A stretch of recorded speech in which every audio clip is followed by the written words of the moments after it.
fear of contradiction that President Ruto is trying to kill multi-party.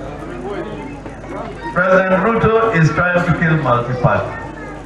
The way Kenyatta won and Moi killed multi-party is the same way that President Ruto is trying to kill multi-party.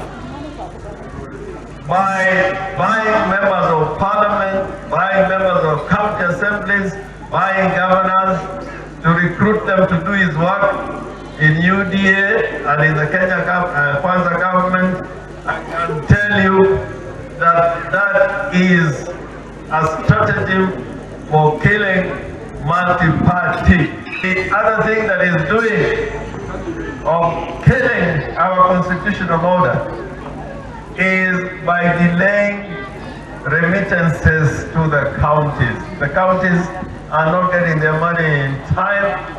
Like as we speak, most counties have not received money from February, March, April, and when that money will come, it will be at the end of the financial year.